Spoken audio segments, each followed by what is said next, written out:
Hey guys, today's Lost Sector is Aphelion's Rest in the Dreaming City.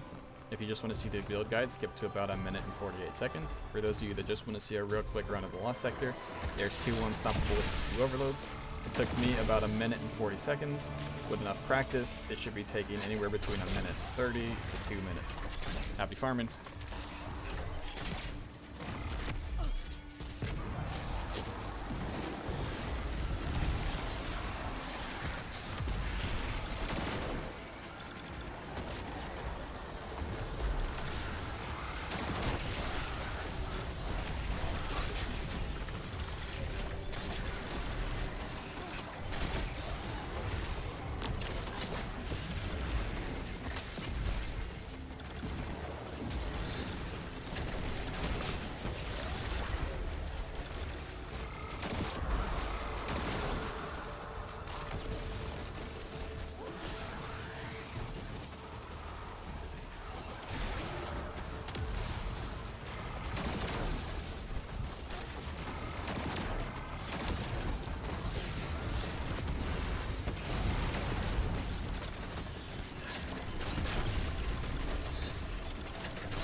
I'm going to be doing a quick dive into my build real fast.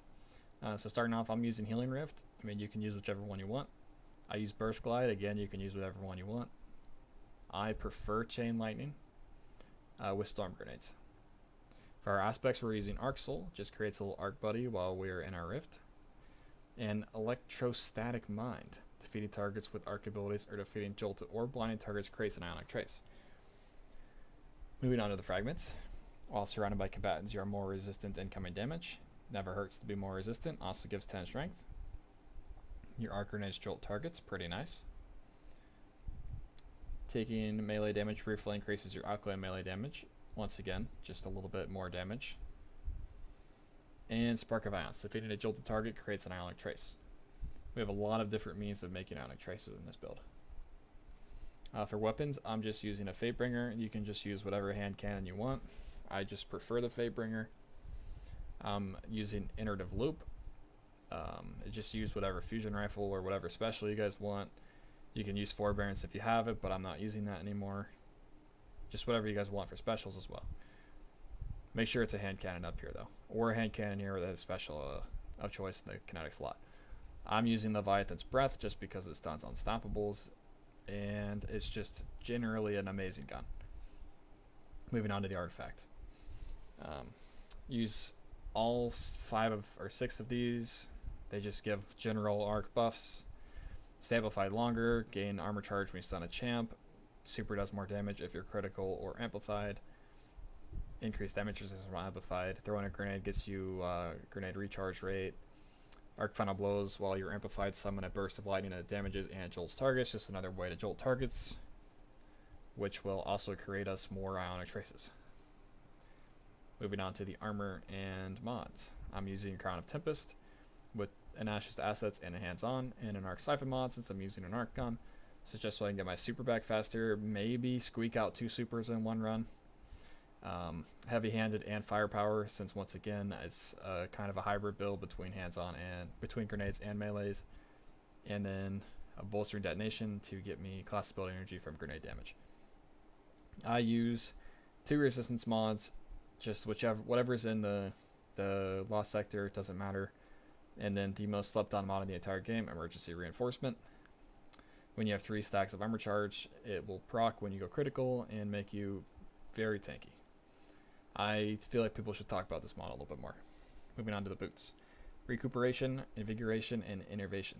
Just once again, trying to get my abilities back as fast as possible. Recuperation's just there to make sure I survive. I'm down here on the mod, or the bond. I have Powerful Attrition, because I'm popping my Rift all the time when I see it's up. Bomber, so I get my nade back faster, and Distribution, since I'm oftentimes just popping my Rift right in enemies' faces. Moving on to the stats. Obviously, you want 100 resilience for that 30% damage reduction. If you don't have that, you should go on D2 Armor Picker and get it. Recovery, I have 80. You should shoot for probably around 100, but you want 100 discipline first before you go to recovery. Intellect, I went for 30 with the addition of Ash's assets and hands-on plus firepower and heavy-handed. You should be getting your super back fairly fast, not to mention Chaos Reach is a pretty short super cooldown time. I went for a decently high level of strength just so I could get my empowered melee back faster. And then mobility, obviously mobility is just a garbage stat. Shouldn't even use it unless you're playing Hunter, so I went for 20. This is the build I'm going to be using in the Lost Sector today. I hope this helps. Happy farming.